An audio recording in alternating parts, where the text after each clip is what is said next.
দর্শক সালাম আলাইকুম। শুরু করছি ইস্পাহানি মির্জাপুর চা মুক্তবাক। আমাদের আজকের বিষয় জাতীয় সংসদে নারী, জাতীয় রাজনীতিতে। প্রথমটা তো আমরা দেখছি, আর পরেরটা একটা প্রশ্ন। আপনাদের সবার বিবেচনার জন্যে, চিন্তার জন্যে এই বিষয় উপস্থাপন করছি। আমাদের আজকের এই আলোচনায় দুজন আছেন অতিথি। আছেন বাংলাদেশ জাতীয়তাবাদী দল বিএনপির মনোনীত সংরক্ষিত নারী আসনের সংসদ সদস্য নীলোফার চৌধুরী মনি, এবং আছেন জাতীয় নাগরিক পার্টির যুগ্ম আহ্বায়ক মনিরা শারমিন। স্বাগত আপনাদের দুজনকেই। মনি, আপনাকে দিয়ে শুরু করি।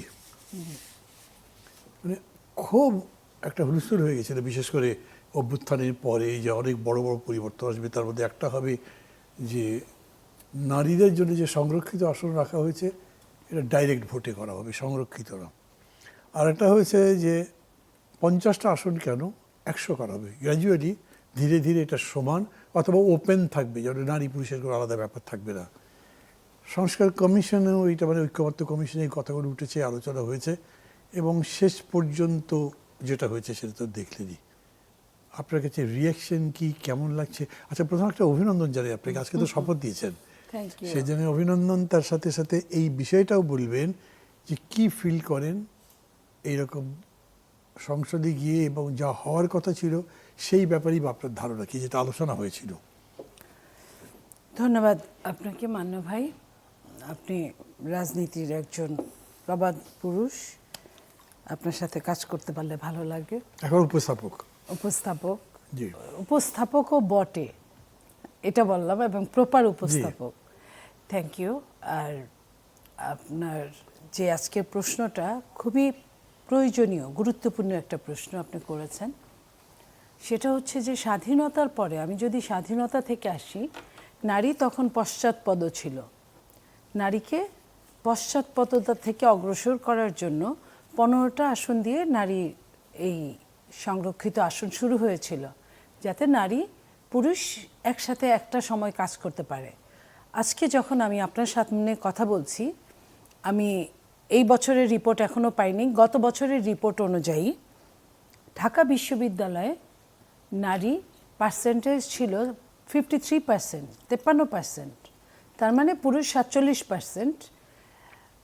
বাংলাদেশের সমস্ত মেডিকেল কলেজগুলোতে নারী ছিল 65%, পুরুষ ছিল 35%। আমি 2-1 দিন আগে আপনার স্বাস্থ্যের ডিজির সাথে কথা বলতে একটা সময় উনি বললেন এবার আরও বেশি, কিন্তু প্রপার হিসাবটা এখনো হয় নাই। নারীর যখন এই অবস্থা, বললেন না এবারে ভোটারদের সংখ্যা, এবারে ভোটারদের সংখ্যা নারীর ভোট পুরুষের চেয়ে বেশি, এবং নারীরা অ্যাক্টিভও বেশি। যখন এই অবস্থা, তখন যখন আপনারা পুরুষকুল, আমি মাইন্ডসেটের কথা বলবো, আপনাদের মাইন্ডসেটটা ওই জায়গাটায়, সরি আমি আপনাকে বলছি না কথাটা, আমি পুরুষদের বলছি।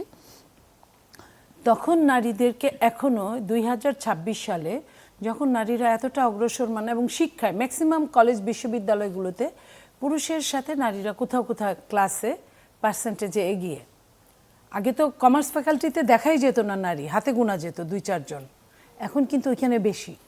তো সেইখানে এখনও যখন নারীর জন্য আলাদা আসনের কথা চিন্তা হয়, এখনও যখন সংরক্ষিতর কথা চিন্তা হয়, তখন আমরা মনে হয় যতদিন এই সংরক্ষিত শব্দটা থাকবে, ততদিন নারী তার ন্যায্য জায়গায়, ন্যায্য হিস্সাটা থেকে বঞ্চিত হবে। কারণ আপনার সব কিছুতে, এই যে বিশ্ববিদ্যালয়গুলোর কথা আমি বললাম, এখানে ভর্তির জন্য কিন্তু নারীর কোনো কোটা ছিল না। এবং কোটা আন্দোলনে সবচেয়ে অবাক করার বিষয়, নারী কিন্তু কোনো কোটার জন্য বায়নাও ধরে নাই। কোটা থাকুক বা না থাকুক তাতে নারীরা কিছু বলে নাই। কোনো নারী দাঁড়িয়ে বলে নাই আমাদের এই কোটাটা রেখে দিতে হবে। এই যে নারীর মেন্টালি স্বাবলম্বী এবং বাহ্যিক স্বাবলম্বী, এই স্বাবলম্বীর পরেও যখন আমাদের পুরুষ শাসিত সমাজ নারীকে একটা বিশেষ দৃষ্টিতে দেখে, তখন আমরা এই জায়গায়, আমার ধারণা মনিরা আরেকটা দলের নারীদের চিফ, আমার ধারণা ওরও এইখানে কোনো প্রশ্ন নাই। এই একটা জায়গায় আমরা সবগুলো নারী, সবগুলো দলের এই একটা জায়গায় এক কথা বলতে পারি, অ্যাকসেপ্ট জামাত ইসলামী ছাড়া। তাদের যত রকম টর্চারই হোক তারা বলবে এটাই বেস্ট, সেটা আলাদা জিনিস। তারা ওইভাবে হীরক রাজার দেশের মতো তারা মানুষ হয়েছে, আমি ওটা নিয়ে কথা বলতে চাচ্ছি না। এখন আমার কথা হচ্ছে এই যে 100টা আসন মান্না ভাই আপনারা আমাদের জন্য ঠিক করলেন, আমাদের সঙ্গে কথা বললেন না, নাম্বার 1। নাম্বার 2, 100টা আসন ঘূর্ণায়মান পদ্ধতিতে হবে। মানে আজকে আমি মনিরা এক এলাকায় থাকি, সাপোজ আমি যদি এইবার নির্বাচন করি, নেক্সটে মনিরা করবে, তারপর আবার ঘূর্ণায়মান যদি আমি হই, যদি বেঁচে থাকি, যদি সুস্থ থাকি, আবার আমি করব বা করব না, বা দল যার ডিসিশন। হ্যাঁ, এটা একটা পুরুষের জন্য এটা হয় না, তাহলে নারীর জন্য কেন হবে? আমি যখন রাজনীতি করি মান্না ভাই, হতে পারে আপনার দলের চিফ, বাট আমি তো আপনার প্রত্যেকটা মিছিল মিটিংয়ে অগ্রভাগে থাকি। আমাকে আপনি কি কথা বলে বঞ্চিত করবেন? প্রত্যেকটা মানুষ কি চায়? প্রত্যেকটা মানুষ তার প্রমোশন চায়, ডিমোশন চায় না। তো আপনি প্রমোশন না দিতে পারলেও আপনি তো ওই জায়গাটায় রাখবেন, স্টে করাবেন। আপনি ডিমোশন দিতে পারেন না। আমি একটু আপনাকে একটা কথা বলি এখানে, মানে আপনাকে সাহায্য করার জন্য। এই যে ঘূর্ণায়মান পদ্ধতির কথাটা কেউ কেউ বলেছিলেন, কেন 50 থেকে যদি 100টা করেন, তাদের যদি ডাইরেক্ট ইলেকশন হয়, কনস্টিটিউয়েন্সিটা সেট করবেন কীরকম করে? এখানে 300 জন পুরুষ সদস্য, 100 জন নারী সদস্য, 3 গুণ বেশি পরিশ্রম, 3 গুণ বেশি অর্থ, ইত্যাদি ইত্যাদি। অতএব যদি এরকম হয় যে 300 জনকেই নিয়ে হবে, তো 100 জন নিলাম, পরের বারে রোটেশন করে 300 জনকে কাভার করলাম, এটা একটা কথা হয়েছিল, কিন্তু এটা তো শেষ পর্যন্ত অ্যাগ্রিড হয়নি। না, সেটা এই ধরনের কথাগুলো যখন আমাদের নিয়ে হয়, সেটা তো এমনও হতে পারতো মান্না ভাই যে একটা জায়গা ঠিক করলাম যে এইটুক নারীর 100টা আসনকে 56,000 বর্গ মাইলটাকে 100 আসন দিয়ে ভাগ করে ফেলা হলো, এটা হলে খারাপ হতো না। হ্যাঁ, এইখানেও পরিশ্রম বেশি। আরেকটা যেটা ইম্পর্টেন্ট জিনিস সবচেয়ে, সেটা হলো যে আমাদের নারীরা স্থানীয় সরকারে কিন্তু আপনার ইলেকশন করা, আপনি কি বলেন, সদস্য, কমিশনার, কিংবা আপনার উপজেলা ভাইস চেয়ারম্যান, হ্যাঁ, তো এই যে তাদের জন্য যে সিটটা বরাদ্দ, তাদের কিন্তু কোনো বাজেট নাই, সেটা নিয়ে কোনো আলোচনাও হয় না। তো এই যে বাজেট নাই, অথচ তাকে কিন্তু 3টা আসনে নির্বাচন করতে হচ্ছে।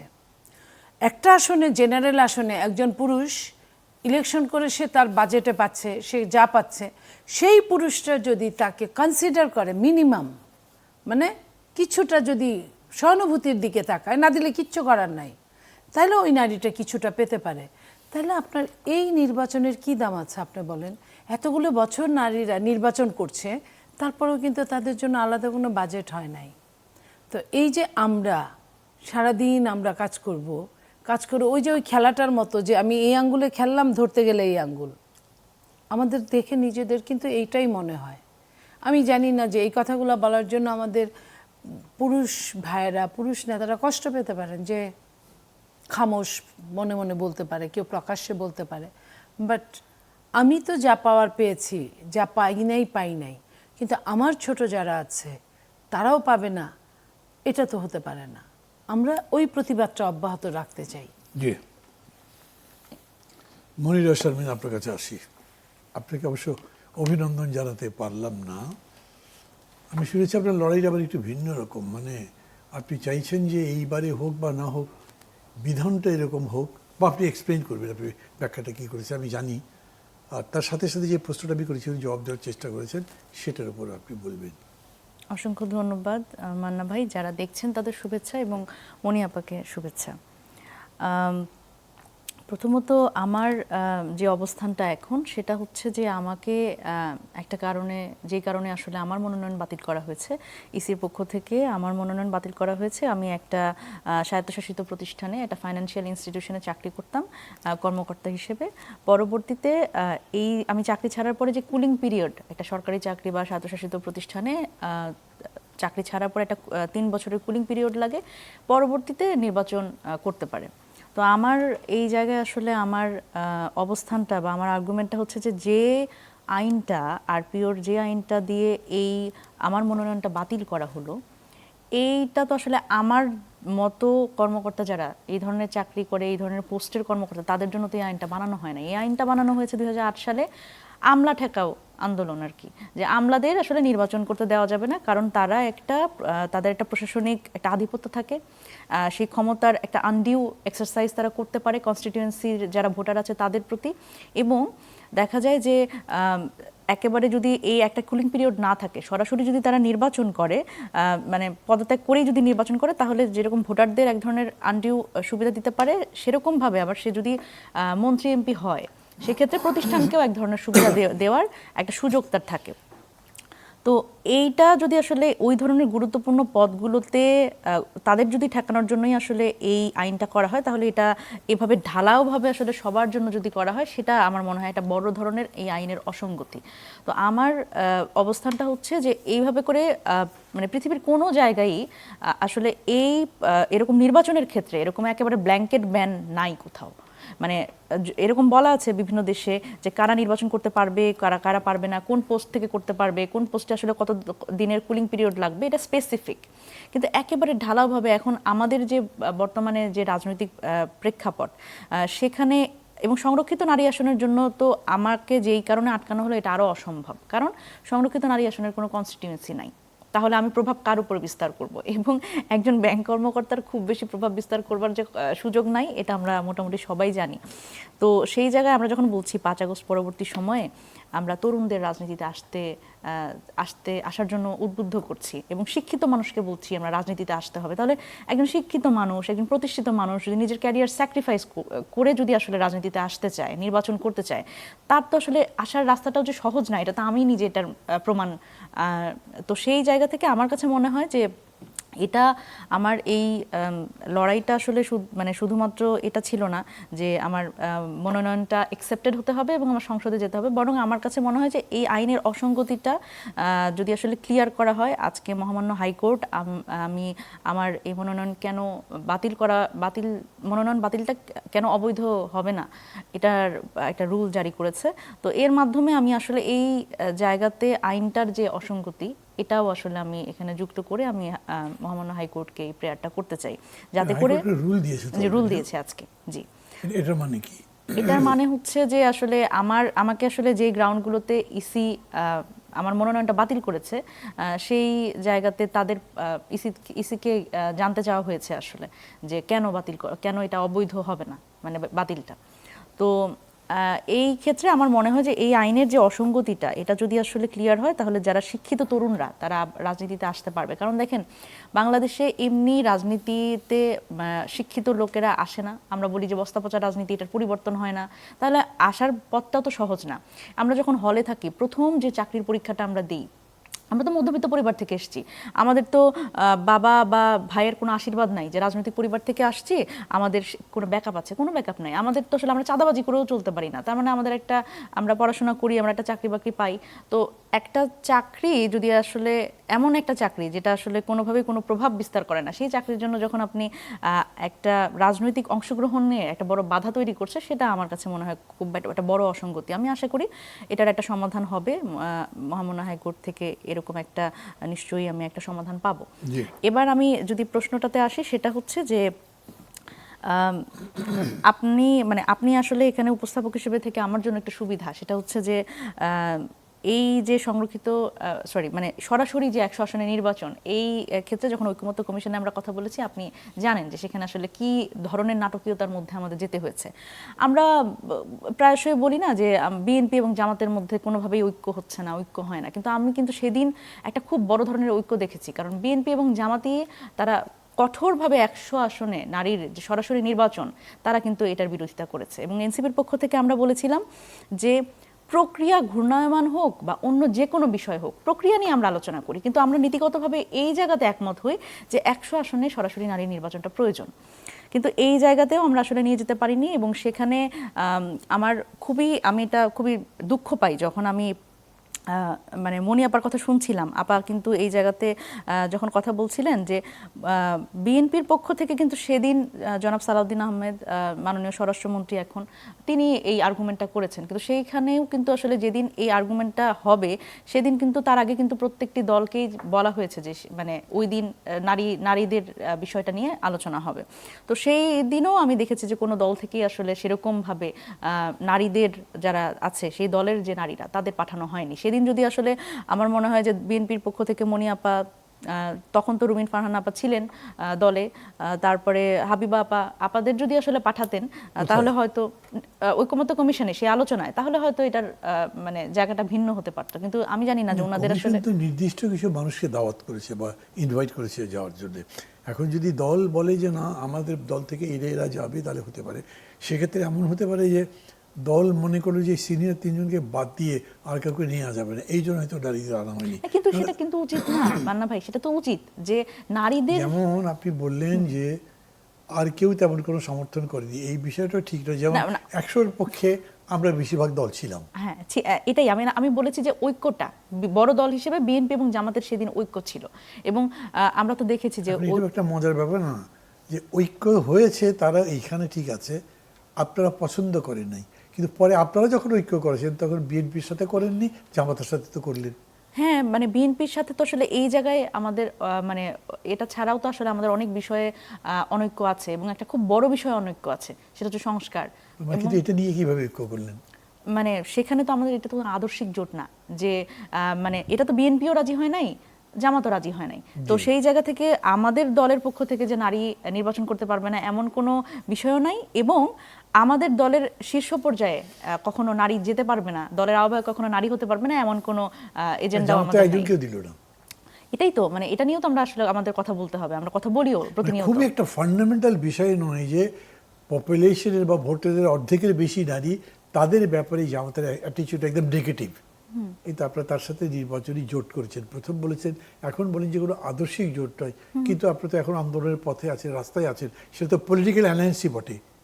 হ্যাঁ মানে এটা আমি তো এটা খুব বেশি অসুবিধা দেখি না এই কারণে, কারণ জামাতের সাথে বিএনপি যখন অ্যালায়েন্স করেছে তখন তো এই প্রশ্নগুলো আমি জানি না, ওই সময় আমি বলতে পারি না, আপনারা বলতে পারবেন যে দেশনেত্রী বেগম খালেদা জিয়াকে মেনেই অ্যালায়েন্স করেছে, সেখানে তো আসলে তাকে যদি মানতে পারে, সে উনিও তো নারী, তাহলে তাদের তো অন্য কোনো সমস্যা থাকার মানে কথা না। তাদের আসলে মানে আমি জানি না আসলে তাদের নাকি শুরা সদস্য সবচেয়ে নারী বেশি 41%।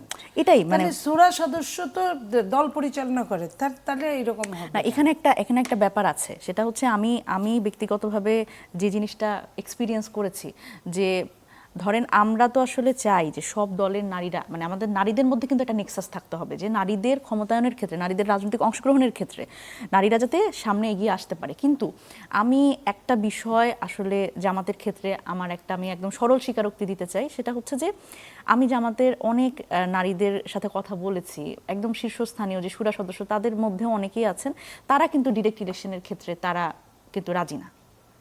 ওনারা এই জিনিসটা মেনে নিয়েছেন, এবং ওনারা বারবার করেই বলেন যে বাংলাদেশের যে সামাজিক বাস্তবতা এবং নিরাপত্তা ইস্যুটা সামনে আনেন, কিন্তু নিরাপত্তা তো আসলে নারীদের জন্য শুধু না, পুরুষদের ক্ষেত্রেও তো অনিরাপদ, বা যে অসুবিধাগুলো, সেই অসুবিধাগুলো নিয়ে আমরা কথা বলতে পারি, কিন্তু এটা কোনোভাবেই এরকম না যে নারীদের আসলে ডিরেক্ট ইলেকশনের ক্ষেত্রে কোনোভাবে মানে কোন ডিমোটিভেটেড করার মতো কোনো জায়গা আছে, কিন্তু তারা তো আসলে একটা হিউজ ব্যাপার। আমি যেমন 3 times দি মেল ইলেকশন, জি এটা ইম্পসিবল টাস্ক হয়ে যেতে পারে না, এরকম না এই কথাই এসেছিল। হ্যাঁ এই কথাই এসেছিল, কিন্তু সেটাও যদি না হয় তারপরেও তো কিন্তু আমরা বলছিলাম যে 30% অন্তত নারী যাতে দেয়া হয়, কিন্তু তারপরে সেটাতে না হয়ে সেটা আমরা তারপর বললাম 15%, তারপরে সেটা 5% এসে নামলো, কিন্তু 5% আমরা কোনো দলকে কিন্তু আসলে পূরণ করতে দেখিনি। সুতরাং এই ক্যান্ডিডেট হিসেবে যখন আসলে মনোনয়ন দিচ্ছে না সরাসরি, সেই জায়গা থেকে, এবং 100 আসনেও যখন নির্বাচন আমরা করতে পারছি না, তো সেই জায়গায় তো একটা বড় ব্যত্যয় আছে। আমরা সরাসরি যখন আমরা বলছি যে নারীদের আমাদের রাজনৈতিক ক্ষমতায়ন করতে হবে, সরাসরি ইলেকশনের মাধ্যমে আমাদের সামনে আনতে হবে, সেটি তো আসলে অধরাই থেকে যাচ্ছে। এবং আমি যদি বলি মনি আপাদের মতো মানুষ যারা, তারা কিন্তু অলরেডি এই সংরক্ষিত নারী আসনে অলরেডি ওনারা কিন্তু দায়িত্ব পালন করেছেন, সেই জায়গা থেকে ওনারা তো কেপাবল, ওনারা ডিরেক্ট ইলেকশন করে আসার মতো ওনাদের ক্যাপাসিটি আছে, কিন্তু তারা কিন্তু আসলে মনোনয়ন দিচ্ছে না।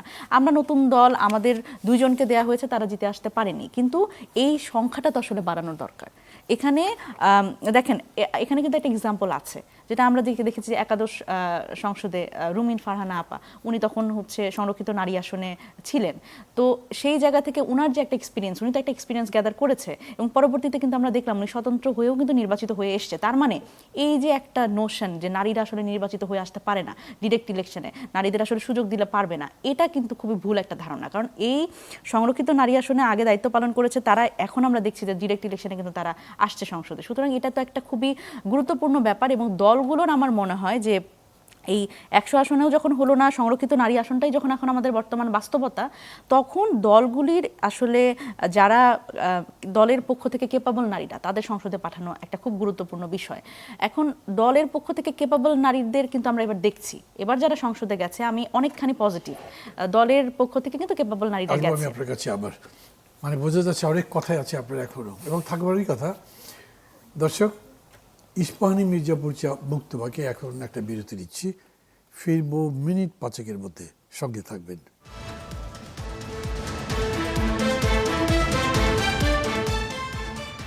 দর্শক, ইস্পাহানি মির্জাপুর চা মুক্তবাকে ফিরে এলাম আবার, সাথে আছি আমি মাহমুদুর রহমান মান্না। নীলুফার মনি, আপনার কাছে যাই, শর্ট কোয়েশ্চেন করি, একটা শর্ট আনসার দিলেই আমরা পরবর্তী আলোচনার মধ্যে যেতে পারবো। আমি আপনার গত আলোচনা তো ফলো করেছি, সে দর্শকরাও শুনেছে, এই যে সরাসরি ভোটের কথা, এটাতে আপনার এবং আপনার দলের অ্যাটিচিউড কি? জটিল প্রশ্ন। আপনি আপনারটা বলেন যদি বলতে পারেন। সরাসরি ভোটের কথা, যেটা আমরা যারা প্রাতিষ্ঠানিক রাজনীতি করেছি, মান্না ভাই আপনি ভিপি ছিলেন কয়েকটা ইউনিভার্সিটির, একের অধিক, আপনি বুঝবেন আমরা যারা সরাসরি প্রাতিষ্ঠানিক রাজনীতি করেছি আমরা তো ফিল্ড চিনি, বুঝি ফিল্ড কি চায়। আমরা তো চাই, ওই যে প্রমোশনের কথা বললাম, আমরা তো চাই যে সরাসরি নির্বাচন করার। এখন দলগুলো যদি তাদের মাইন্ডসেট চেঞ্জ না হয়, কোনো দলেরই হয় নাই, সেইখানে বলতে পারেন বিএনপি দিয়েছে, কিন্তু সেখানেও একটা কথা আছে, সেখানে পোষ্য কোটাই বেশি পেয়েছে। তো তার মানে কি, নারী এখানে আপনার অনুপস্থিত। তো তারা বুদ্ধি করে, তাদের বুদ্ধি অ্যাপ্লাইয়ের সুযোগ ছিল, অন্যদের সুযোগ হয়তো ছিল না।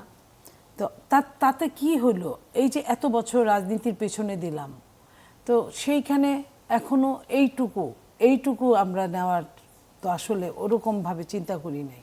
তো যে পর্যন্ত আসলে মাইন্ডসেট চেঞ্জ না হবে পুরুষের কিংবা রাজনৈতিক নেতা যেই হোক, পুরুষ অথবা নারী, তার যদি মাইন্ডসেট চেঞ্জ না হয়, আমি নারী এই জন্যই বললাম, একজন নারী যখন মা, ম্যাক্সিমাম নারী বাংলাদেশের প্রেক্ষাপটে মেয়ে সন্তানটার চেয়ে ছেলে সন্তানটাকে বেশি খাওয়ায়, মেয়ে সন্তানটার চেয়ে ছেলে সন্তানটাকে বেশি প্রেফার করবেন। ঠিক কি বাসায় বাসায় খোঁজ রাখবেন, যেরকম হয় যদি প্রেফার করে। এটা হতে পারে অপোজিশন, হতে পারে অপোজিশনের কারণে, মা হিসেবে না, যে অপোজিশন তার সন্তান তাকে একটু বেশি ফেভার করে, কিন্তু সেটাই পরবর্তী জীবনেও যেটা পড়ে থাকবে, একই জিনিসটাই আমাদের সাফার করতে হবে, এটা তো হয় না।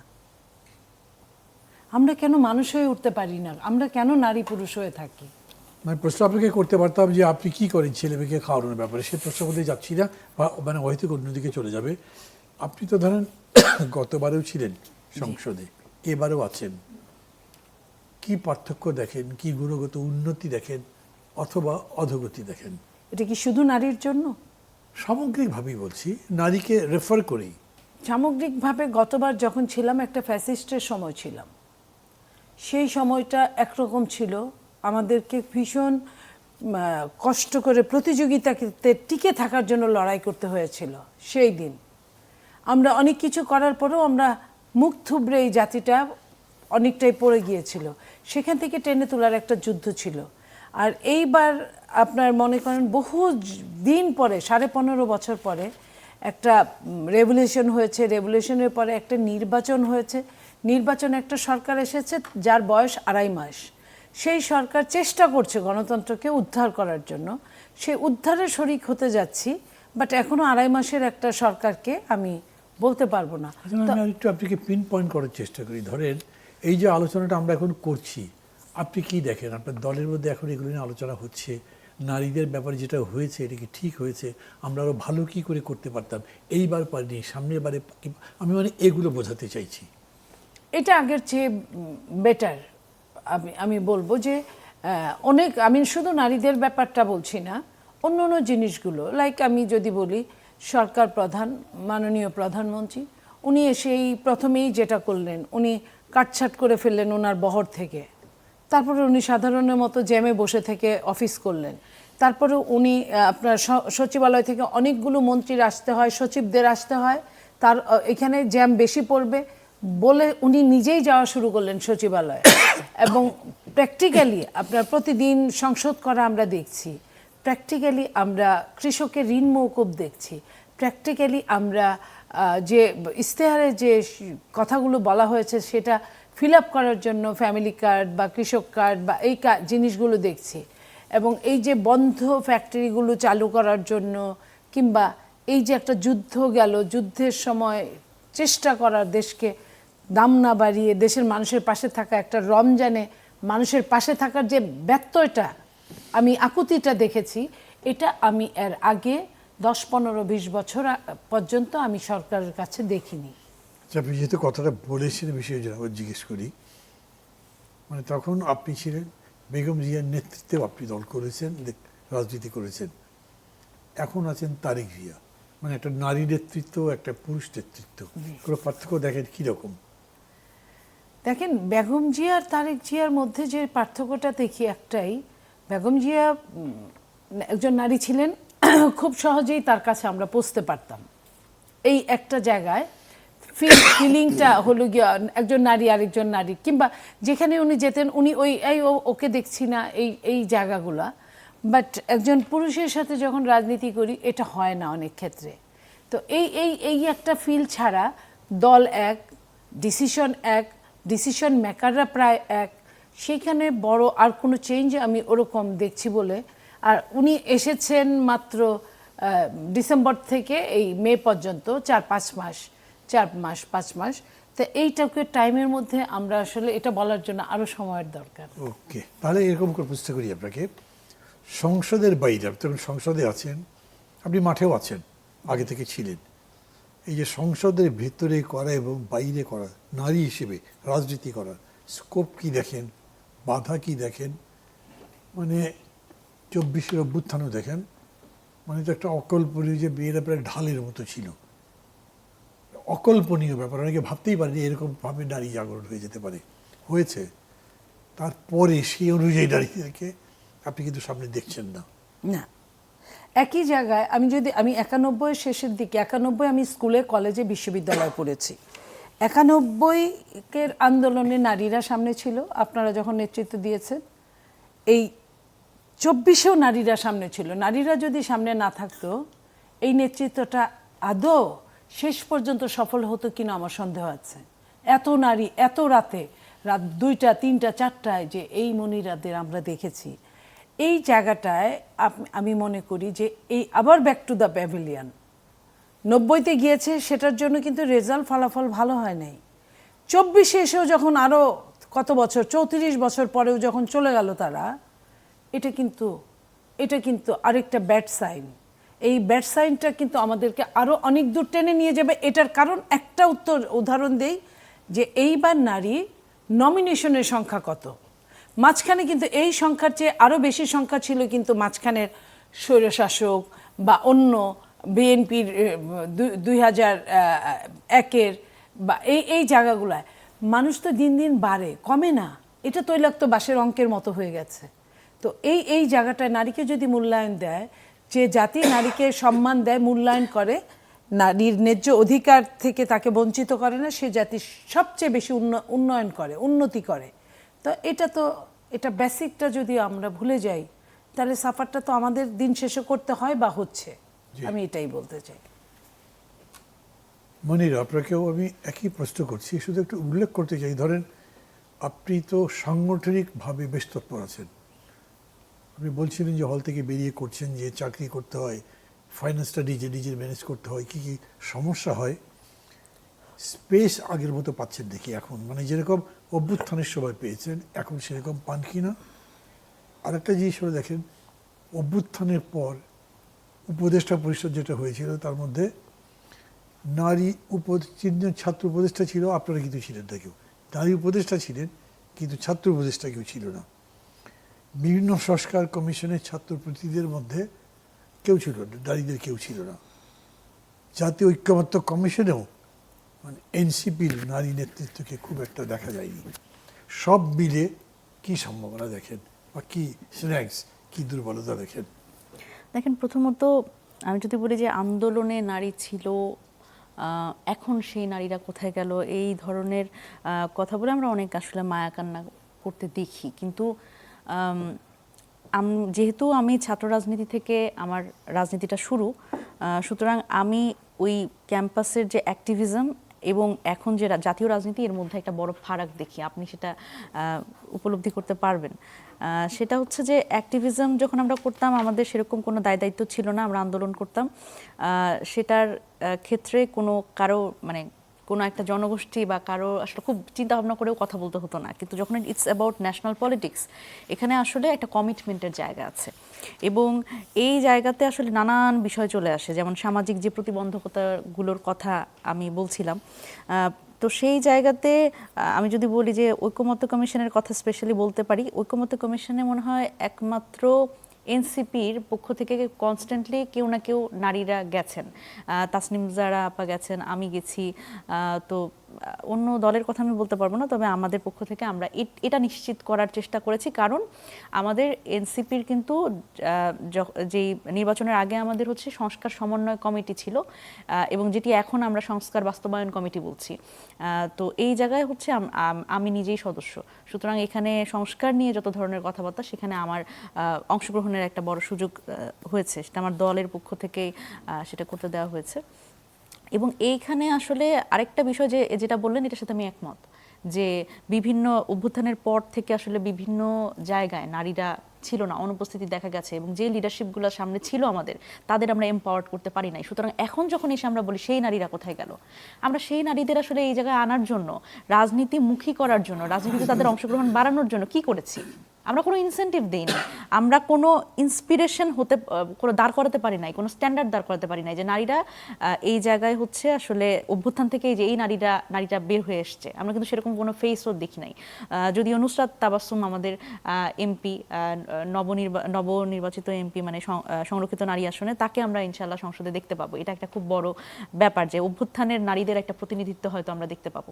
আরেকজন আছে না, আরেকজন যে হয়েছে নারী, এই যে মাহমুদা মিতু আপা, জি জি জি, হ্যাঁ, ওনারা দুজনেই। তবে আমি যদি বলি যে একেবারে ছাত্র রাজনীতি থেকে উঠে সংসদে যাওয়া নুসরাত তাবাসসুম, তো এই জায়গাতে আসলে এই ধরনের ইনসেন্টিভ আমরা দেখতে পাইনি। এবং আরেকটা ব্যাপার কি, যে প্রথমত এই পুরুষতান্ত্রিক যে সমাজ ব্যবস্থা, সেখানে নারীদের আসলে রাজনীতিবিদ হয়ে ওঠা, দেখেন এটা খুবই কঠিন। কারণ আপনারা যখন আমাদের অ্যাড্রেস করবেন, তখন আপনারা বলবেন নারী রাজনীতিবিদ। রাজনীতিবিদ তো রাজনীতিবিদ, একজন নারী সাংবাদিক, সবকিছুর আগে আপনারা নারী লাগান। তো এইটা একটা অসুবিধার জায়গা। কারণ কি, যে যখন আপনি নারী রাজনীতিবিদ, নারীর সাংবাদিক, নারী ফুটবলার, এই কথাগুলো আমরা যখন বলছি, তখন যেটা হচ্ছে, তখন একটা ক্যাটেগরাইজ করে ফেলা হচ্ছে আলাদা করে। এবং যখন ফুটবল বলি, মানুষ বোঝে সব ছেলেরাই খেলে। Exactly, this is the mindset. এই মাইন্ডসেট চেঞ্জ করার জন্য আপনাকে নারী ফুটবল বলতে হচ্ছে। তো হ্যাঁ, এবং কিন্তু এখানে অসুবিধার জায়গাটা যেটা হচ্ছে যে এই যে চ্যালেঞ্জিং যে পেশাগুলো, সেগুলোতে এবং আমি যদি বলি যে মিডিয়া শোবিজের যে জগতে যেই নারীরা আছে, অভিনেত্রীরা যারা আছে, তাদেরও কিন্তু এই যে দেখেন নারীদের স্ট্রাগলটা দেখেন, সাইবার বুলিং এর শিকার হন না কারা? সবাই সাইবার বুলিং এর শিকার হন। এই নিরাপত্তাহীনতা, আমরা যারা আসলে কোনো রাজনৈতিক পরিবার থেকে আসি নাই, একেবারে মধ্যবিত্ত পরিবার থেকে। আপনি তারপরে আবার বলেন দুটো প্রশ্ন। মানে একটা প্রশ্ন বলছি, আপনি বললেন যে যারা এই আন্দোলনে ছিলেন, অভ্যুত্থানে ছিলেন, বেশ ভালো ভূমিকা রেখেছিলেন, অভ্যুত্থান শেষে তাদেরকে আমরা এম্পাওয়ার করতে পারিনি, কিভাবে করতে পারতেন? আর দুই নম্বর হচ্ছে, এরকম কি মনে করেন না মাঝে মাঝে আপনারা সাইবার বুলিং একটু বেশি বলছেন? Because common opinion is against cyber bullying, common opinion. কেউ তলে তলে করছে, যারা গুপ্ত কাজকর্মে তারা করছে, কিন্তু এইটা যে এতে কারো ফেস নষ্ট হয়েছে, প্রেস্টিজ নষ্ট হয়েছে, এই রকম কিন্তু এখন আমি আর দেখছি না। না, হয়েছে তো। আমি যদি বলি যে মাননীয় প্রধানমন্ত্রী জনাব তারেক রহমান, তার মেয়ে, তিনি তো রাজনীতিতে নাই এখনো, কিন্তু তাকে নিয়ে এআই দিয়ে যত ধরনের ঘৃণ্য ছবি বানানো হয়েছে এবং যেভাবে করে পোট্রে করা হয়েছে, সেটা তো খুবই ঘৃণ্য কাজ। এবং তাকে তো ঘৃণ্যই বলছে, জি। তো সেটা একটা ভয়ানক একটা পরিস্থিতি তৈরি করছে, কিন্তু আমাদের মাহমুদা মিতু ভয়ানক পরিস্থিতি তৈরি করছে, মানে যার জন্য হচ্ছে তার জন্য খুবই এম্বারাসিং হচ্ছে। আমি বলছি তার ফেস নষ্ট করছে না, আগে হয়তো করতো। না, এখানে একটা কিন্তু প্রভাব আছে। যখন প্রথম মেয়েরা সিনেমাতে এসে এই উপমহাদেশে, যা তা বলা হয়েছে তাদেরকে, কিন্তু দেখেন শেষ পর্যন্ত তারা কোন সম্মানের জায়গায় চলে গেছে। এখনও আপনি নিজেই চিন্তা করেন, আপনি যেখান থেকে শুরু করেছিলেন তখন কি অবস্থায় শুরু করেছিলেন, এখন যেখানে আছেন এখন আপনার সোশ্যাল পজিশন কেমন, এই জন্য যাক এই বিতর্ক এরকম করে বাড়ি বাড়বার দরকার নেই, আপনি আপনার মতো করে বলেন। আমি মনে করছি যে এই সোশ্যাল ব্যারিয়ারটা ভেতরে ভেতরে, কালচারাল ব্যারিয়ারটা ভেতরে ভেতরে ভাঙছে। আমরা কখনো ধরতে পারছি, কখনো হয়তো ধরতে পারছি না। আমার কাছে তো বিস্ময়কর লাগে যেইভাবে এই অভ্যুত্থানে নারীরা এসছে, যোগ দিয়েছে। অনেক সময় এরকম বলা যাবে যে তারা না থাকলেও তো এই অভ্যুত্থান এত তাড়াতাড়ি সফলই হতো না। এটাই কিন্তু দেখেন যখন অভ্যুত্থানে নারীরা আসে তখন কিন্তু তাদের আসলে এই গালিগালাজের জায়গা কিন্তু থাকে না, তখন কিন্তু অ্যাপ্রিসিয়েশন পায় তারা, যে হ্যাঁ নারীরা হল থেকে ওভাবে করে বের না হলে আমরা আন্দোলনটা সফল করতে পারতাম না, নারীদের অমুক তমুক। কিন্তু দেখেন যখন আসলে আমার রাজনীতিতে অসুবিধা, রাজনীতিতে কি অসুবিধা, আমার পুরুষ সহযোদ্ধাদের তো সেই জায়গাটা ছেড়ে দিতে হচ্ছে নারীদের জন্য। এটা তো একটা অসুবিধার জায়গা, যে সামনে যখন দাঁড়ানো কোনো একটা প্রোগ্রামে আপনি দেখেন মিছিলের সামনে আপনি নারীদের দেখবেন, কিন্তু যখন একটা প্রোগ্রাম হবে সেই প্রোগ্রামে বক্তব্য দানের ক্ষেত্রে আপনি কয়জন নারীকে বক্তব্য দিতে দিচ্ছেন, আপনি যখন সামনের যে চেয়ারটা, সামনের সারিতে কয়জন নারীকে বসার ব্যবস্থা করে দিচ্ছেন, কয়জন বলতে পারবেন না এটা তো খুবই ডিমিন করা হবে। অনেক নারী বলতে পারবেন। এই যে অসুবিধার জায়গাটা কি, আমাদের একটা মাইন্ডসেট আছে। আপনার দলের মধ্যে এরকম কোনো সমস্যা হয়? না, যোগ্য নারী তাকে সুযোগ দেওয়া হচ্ছে না, তাতে আমি দেখছি না। না না না, এটা আমার দলে হয় না, কিন্তু অনেক দলে হয়। হ্যাঁ হয়, বিএনপিতে নিশ্চয়ই হয়। না, উনি তো বলছেন না। এখানে নিশ্চয়ই হয়, কারণ কেউ বলবেন কেউ বলবেন না। আমার দলেও যে সবাইকে সমানভাবে আমরা সুযোগ দিতে পারছি তাও কিন্তু না। আমি হয়তো বেশি ভোকাল, আমাকে হয়তো বেশি দেখছেন, কিন্তু তাই বলে কি আমার দলে আরো এরকম করে যদি বলি যে এই যে বুলিং এর কথা বললেন, এটা পুরুষরা কি কম বুলিং এর শিকার হয়? নারীদের মতো হন না একদম, নারীদের কারণ মধ্যে- নারীদের জন্য কিন্তু গালিও আলাদা, নারীদের কিন্তু পুরুষদের জন্য সেরকম গাল আছে। আমি এখানে একটা লাইন বলতে চাই। ফজলু ভাই যখন প্রতিবাদ করা শুরু করলো, ফজলু ভাইয়ের সর্বোচ্চ গালি হলো ফজু পাগলা, যেটা উনি নিজেও একটা সময় নিয়ে গেলেন ওই দিকে, যে ঠিক আছে আমি এটারে দেই। বাট আমাদের কিন্তু ফজলু ভাইকে যেটা শেষ গালি দিয়েছে আমাদের ওইটা দিয়ে শুরু করা হয়, এবং সবচেয়ে ভদ্র গালি সেটা আমাদের জন্য, সেটা সবচেয়ে ভদ্র গালি। সবচেয়ে মানে ভদ্র আপনি গালি, যে ওটা দিয়ে শুরু নোংরামির করা। কথা বলছেন, আমি যদি বলি প্রধানমন্ত্রীকে নিয়ে, তার কন্যাদের নিয়ে, তার স্ত্রীকে নিয়ে যে নোংরামি করা হয়েছে সেটা তো প্রধানমন্ত্রী গায়েও গেছে, প্রধানমন্ত্রী সম্পর্কেও বলা হয়েছে এরকম। না, এটা আমি কিন্তু ইকুয়াল করছি না, অসুবিধা। নিশ্চয়ই স্পেশালি এটা করা উচিত, তাই সেটা ঠিক আছে, কিন্তু এটা থেকে বা এটা দেখে নারীরা পিছিয়ে যাওয়ার মতো কোনো বিষয় নেই। আছে, কারণ কি দেখেন, আছে, আমি হ্যাঁ পিছিয়ে যাবার মতো বিষয় আছে। আছে। আমি বলি দেখেন, আমার ক্ষেত্রে কি অসুবিধাটা হয় সেটা হচ্ছে, আমার মা প্রত্যেকদিন ঘুম থেকে উঠে সকালবেলা আমার সম্পর্কে যত নেতিবাচক ফেসবুক বলেন, ইউটিউবে বলেন, যত নেতিবাচক বক্তব্য, যত নেতিবাচক কন্টেন্ট সব আমার মায়ের ফোনে থাকে। আমি জানি না এটা অ্যালগোরিদম করে সেট করা কিনা। আমার পরিবার তো ডিমোটিভেটেড হচ্ছে। আমার ফেসবুক কমেন্টে আমার মা প্রত্যেকটা কমেন্ট পড়েন। সেটাও তো আপনার একটা লড়াই, কিন্তু এটা তো পরিবার পর্যন্ত পৌঁছে যাচ্ছে, সুতরাং আমাদেরও কিন্তু আমি বলছি দুই পরিবারের স্টেপ মধ্যে সামনে গেলে লড়াইটা তো বড় এক লড়াই স্টেপ না। পেছনে আসতে হচ্ছে। এই নারীর যে স্বাধীনতার প্রথম মনিরার বিষয়টা- বয়সের একজন মেয়ের লড়াই, এই লড়াইটা আমার না হয় আরেকটু বয়স হয়েছে, তাইতেই আমি লড়াইয়ের শিকার, ফ্যামিলিতে, ফ্যামিলির বাইরে, কিন্তু বাইরের ওর party- আরো বেশি তো, কারণ ও তো এখনো ওর লাইফটা পুরোপুরি শুরুই হয় নাই। তাহলে ওর মার যে অবস্থাটা, উনি যে অবস্থাটা ফেস করেন, আমার মা একটা সময় বা এখন যে অবস্থাটা এখনো যে এটা ফেস করছেন, এটা আসলে না ভুক্তভোগীরা আমি ছাড়া একটা অন্য বোঝানো প্রশ্ন যায় করি না। আপনাকে, ধরেন ঠিক একই অবস্থা আপনার মেয়ের বেলা হলো, আমি মনে করেন যে সে আপনার মেয়ে, ও যে পরিস্থিতিতে আছে সেই পরিস্থিতি আপনি আছেন, আপনি কিন্তু এই রাজনীতিটাই করে গেছেন, আপনি কি করবেন? আমি ওর পাশে দাঁড়াবো, ওর আমি ওর পাশে পাশে দাঁড়াবেন। দাঁড়াই। এই পরিবর্তনটাকেই আমি বলছি যে ইতিবাচক হচ্ছে, এবং এটাকেই আমাদের চ্যাম্পিয়ন করে দেবে। আপনি বলেন যে এই বুলিংয়ের এগেনস্টে আপনারা society and political body politic as a whole যেন তাদের পক্ষে দাঁড়ায়, এটা দরকার নাকি? এটা আমি বোঝাতে পারলাম? এটা তো দরকার, এটা এটা দরকার, অবশ্যই এটা দরকার। common। হ্যাঁ, এটা দরকার, হ্যাঁ, কিন্তু বলেন, এটার sorry, সাথে সাথে আরো interruption করলাম। না, sorry। এটার সাথে সাথে আরো অনেক কিছু দরকার, আরো অনেক কিছু কি দরকার, যে দলগুলোর কিন্তু একটা জায়গা আছে।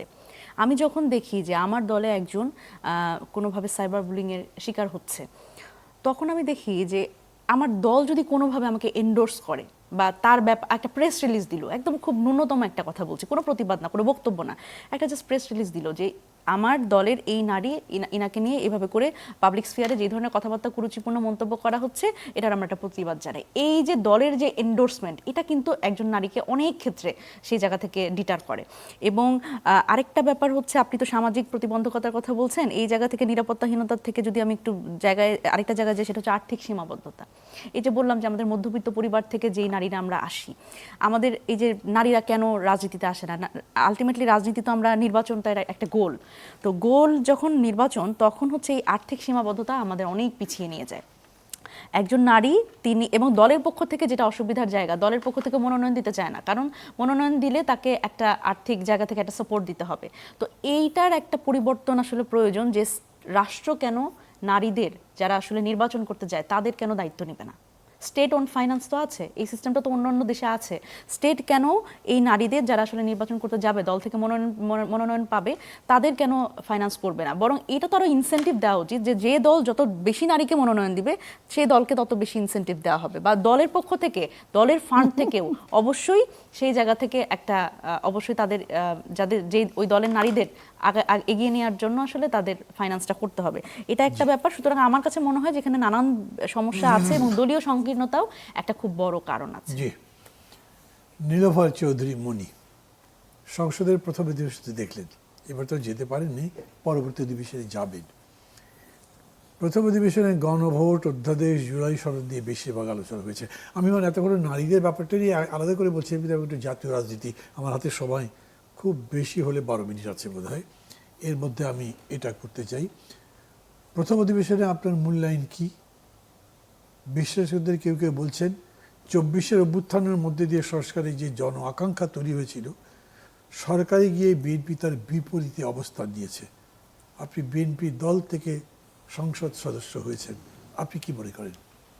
দেখেন, প্রথম অধিবেশনে যেটা হয়েছে, আমি মনে করি যেটা বললেন জনগণ যেটা মনে করছেন কিছু মানুষ, সেটা ঠিক না। কারণ বিএনপি যে সংস্কার কমিটির যে সংস্কারে নোট অফ ডিসেন্ট ব্যতিরেকে 133টা যেটা তার কোনো সমস্যা ছিল না, সেগুলো কিন্তু ম্যাক্সিমামই পাশ করেছে। তো এইটা, আর দ্বিতীয়ত হলো গিয়া আপনি যে প্রথম প্রশ্নটা করলেন, সেটা হলো যে বিরোধী দল যা বলার দরকার সেটা বলে নাই, যেটা বলার দরকার না সেটা নিয়েই পড়ে থেকেছেন পুরো মাস। এই আমি বলিনি তো, না বললেন যে বাইরে বলা হয়েছে, হ্যাঁ সেটা বলছি, যেটাই যে কি দেখলাম আমি সেটাই বলছি। যে বিরোধী দল যেমন ধরেন আপনার তেল নিয়ে যে সমস্যাটা যুদ্ধের, সেটা নিয়ে কথা বলে নাই। হামের টিকা নিয়ে যে সমস্যাটা, সেটা নিয়ে কথা বলে নাই। আপনার আরও যে সমস্যাগুলো, জলাতঙ্ক রোগের টিকা নিয়ে যে সমস্যা, সেটা নিয়ে কথা বলে নাই। যে সমস্যাগুলো সিরিয়াস কমন সমস্যা, সেগুলো নিয়ে কথা বলে নাই। ইরানের উপরে হামলা করলো সেটাও বলে নাই। তো এই যে যে জায়গাগুলো বলার দরকার ছিল, আমরা তাদের, কিংবা আপনার কি 3 দিন আগে নির্বাচনের যে আপনার চুক্তি হয়েছে, সেটা নিয়ে কথা বলে নাই। এই কথাগুলো কিন্তু বিরোধী দল সরকারের কাছ থেকে কথা আদায় করে নিবে। বিরোধী দল সেটা না বলে শুধু গণভোটের মধ্যে থেকেছে, শুধু জুলাই সনদের মধ্যে থেকেছে। এবং জুলাই সনদে কোনগুলো, জুলাই সনদ আর গণভোট তো একই জিনিসের কথা, তো তার ম্যাক্সিমাম তো পূরণই হয়েছে। যেটা নোট অফ ডিসেন্ট আছে, বিএনপি কি বলেছে যে এটা আবার চুলচেরা আলোচনা করে তারপরে এটার পক্ষে যাবে না বিপক্ষে যাবে, 2/3 মেজরিটি নিয়ে এটাকে পাশ করা হবে বা হবে না। আর বলেছে কি যেটা যে কয়েকটা বিল পাশ করা সম্ভব হয় নাই আপনার সংস্কার, সেটা হলো যে বলেছেন যে এটা আরও বেশি আলোচনার ব্যাপার আছে। যে জিনিস এইগুলো, যেমন ধরেন আপনার গুম নিয়ে আরও এই টাইপের, তো সেইখানে তো বিএনপি করে নাই, এটা ঠিক না। সব প্রায় অনেকটুকুই করেছেন, শুধুমাত্র ওইটা আপনার গণভোট আকারে প্রকাশ করেন নাই। তাহলে আপনার কি হলো, আপনি যা চাচ্ছেন ওইটাই যদি আমি দেই, তাহলে তো আপনার কোনো সমস্যা নাই। আপনার ওই গণভোটের ওটা স্বীকৃতি দিলে আপনি 72-এর সংবিধান ছুঁড়ে ফেলে দিবেন, এটা তো দেওয়া যায় না। কারণ সংবিধানের তো দোষ নাই, দোষ হলো যারা পালন করে নাই তাদের দোষ হলো যারা অন্যায়ভাবে সংশোধনী এনেছে তাদের দোষ। 72-এর সংবিধানের তো কোনো দোষ থাকতে পারে না। বিএনপি এটাই বলার চেষ্টা করেছেন। আর বিএনপি যেটুকু করেছেন, কথা বলেছেন, বিএনপির আগের অভিজ্ঞতা ছিল বেশ কিছু এমপিদের, সেইভাবে কথা বলেছেন। জামাত ইসলামীর ওইভাবে অভিজ্ঞতাও ছিল না। আমরা যেটা আশা করেছিলাম সত্যিকার অর্থে যে একটা ছায়া সরকার হিসেবে তারা কথা বলবেন, তারা সেটা বলেন নাই। কিন্তু তারা একটা জিনিস করেছেন, সেটা হলো তারা ওয়াকআউট করেছেন, কিন্তু তাদের কথা শেষ করার পরে ওয়াকআউট করেছেন, যেটা আমি বিগত দিনে অতীতে দেখি নাই। অতীতের সরকাররা, সব বিরোধী দলরা কথা বলে এটা বলতে দিবেন আচ্ছা ঠিক আছে ওয়াকআউট, এটা করতেন। কিন্তু এইবারের বিরোধী দল এইখানে ব্যতিক্রম, তারা যা বলার ওইটা বলা শেষ হওয়ার পরে ওয়াকআউট করেন। এটা একদিক দিয়ে খারাপ না, মন্দ না। এইটুকুই আমার বিশ্লেষণ। আপনি কি বলবেন? প্রশ্নটা নতুন করে করছি না, একই রকমই। মানে তবে আপনি সময় পাবেন 3 মিনিট, আমার মনে হয় যে তারপর আমাকে শেষে যেতে হবে। ওকে, আমার মনে হয় যে এই অধিবেশনটা শুরুই হয়েছে এক ধরনের প্রতারণামূলক আচরণ দিয়ে। কারণ আমরা যখন দেখি যে মানে সংবিধান সংস্কার সভায় যখন শপথ নেয় না, এটা তো আসলে প্রি কমিটেড ছিল। এবং আমরা যখন আবার যখন অধিবেশনটা শেষ হলো, সেটাতেই আসলে স্পষ্ট হলো যে ওনারা আসলে কেন এই প্রতারণার আশ্রয় নিয়েছে এবং ওনারা স্বীকার করেছে। এটা খুব ভালো লেগেছে আমার, যেটা সরল স্বীকারোক্তি তারা দিয়েছে যে সংস্কারের বাহানায় যদি নির্বাচন হতে না দেওয়া হয়, তো সেই জন্য ওনারা আপোষ করে জুলাই সনদে স্বাক্ষর করেছেন। এটা মানে এই স্বীকারোক্তিটা খুব গুরুত্বপূর্ণ। আমি এই জন্য বিএনপিকে ধন্যবাদ জানাই যে ওনারা অন্তত সত্যটা স্বীকার করেছে। সুতরাং এই মানে অধিবেশন শুরুর পর থেকে আমরা শুনছি যে গণভোট অবৈধ, যেখানে 70% মানুষ এখানে আসলে সাপোর্ট দিয়েছে, কিন্তু তারপরেও আসলে আমরা দেখলাম যে সেই বৈধতা নিয়ে প্রশ্ন উঠছে, অথচ সেই মানে সেই মানুষটাই আসলে এই বৈধতা নিয়ে প্রশ্ন তুলছেন যে মানুষটা আবার 2-3 মাস আগে নির্বাচনের আগে আমরা তাকে বলতে শুনেছি যে না এটা আমাদের লাগবে এবং আমাদের এই যারা এমপিরা আছে তারা এই সংবিধান সংস্কার করবে। তো মানে একই মুখে মানে একই অঙ্গে অনেক রূপ আমরা দেখতে পেয়েছি। এবং আরেকটা ব্যাপার হচ্ছে যে অধ্যাদেশগুলো বাতিল হলো, এটা খুবই মানে হতাশাজনক। এবং সেটার যেই নাম করে করা হলো যে আরো শক্তিশালী করে আবার ফিরিয়ে আনা হবে। শক্তিশালী আমরা মানে বিষয়টা হচ্ছে যে এখন 2026 সাল, এটা 2006 সাল না। এটা আমাদের যারা সংসদ সদস্য তারা মনে হয় ভুলে গেছেন যে আইনে পরিণত করার পরে সংশোধনী ওনারা আনতেই পারেন, কিন্তু অধ্যাদেশগুলো সবগুলোই যে খারাপ অন্তর্বর্তীকালীন সরকারের অধ্যাদেশগুলো সেটা তো নিশ্চয়ই নয়। এবং মানবাধিকার অধ্যাদেশ, গুম অধ্যাদেশ, সুপ্রিম কোর্টের আলাদা সচিবালয়ে অধ্যাদেশ, এই অধ্যাদেশগুলো বাতিল করার মাধ্যমে তারা আসলে যেটা এস্টাবলিশ করেছে সেটা হচ্ছে যে নির্বাহী ক্ষমতা কমায় এমন সকল অধ্যাদেশ ওনারা বাতিল করেছেন, এবং যে নির্বাহী ক্ষমতা বাড়ায় সেই অধ্যাদেশগুলো যদি বিশেষ সময়ের জন্য থাকে সেটা তারা আবার রেখে দিয়েছে। সুতরাং এই যে একটা পরিস্থিতি আমরা দেখছি, সংসদের একটা রূপ দেখছি, এটি আসলে খুব সুখকর না আমার মনে হয় সরকারি দলের ক্ষেত্রে। এবং বিরোধী দলকে আসলে অবশ্যই জনগুরুত্বপূর্ণ যে ইস্যুগুলো সেগুলো নিয়েও কথা বলতে হবে, সাথে সাথে অবশ্যই সংস্কার, যেহেতু 5 আগস্ট পরবর্তী সময় একটা গুরুত্বপূর্ণ এজেন্ডা, এটা নিয়েও কথা বলতে হবে। জি, থ্যাংক ইউ। কিছু বলবেন আর? আমি বলতে চাই যে এই যে যেটা মনিরা বললেন, এই একটা কথা আমি বলতে চাই যে গণভোটটা, আমি যদি মনিরাকে বলি অমুককে যে খুন করে আসো, সে যদি সত্যিই খুন করে তাহলে কি অপরাধ আমি একাই অপরাধী হব? সেও অপরাধী হবে। যে গণভোটটার কথা বললেন সেই গণভোটটাই তো আসলে সংবিধানের নাই, অথচ গত সরকারটা, ইন্টারিম সরকারটা কিন্তু সংবিধান মেনেই হয়েছে। তো গণভোটটার আগে যদি গণভোটটাকে করতে হয় তাহলে তার আগে আরেকটা গণভোট করা উচিত ছিল, যে এই গণভোটটা করতে পারবে কি পারবে না, এই ম্যান্ডেটটা নেওয়ার জন্য জনগণের কাছে। এটা গেল একটা, আমি শেষ করি না, আগে শেষ করি। আর দ্বিতীয়ত হচ্ছে এই গণভোটটা নিয়ে যখন কথা বললেন, এই যে শপথ নেওয়া, সেটা কিন্তু আমার কথা না, স্বাধীন মালিক বলেন, তানিয়া আমির বলেন, ব্যারিস্টার, তারা বলেছে যে একদিনে একসাথে 2টা শপথ নিলে প্রথম শপথটা কিন্তু নষ্ট হয়ে যায়।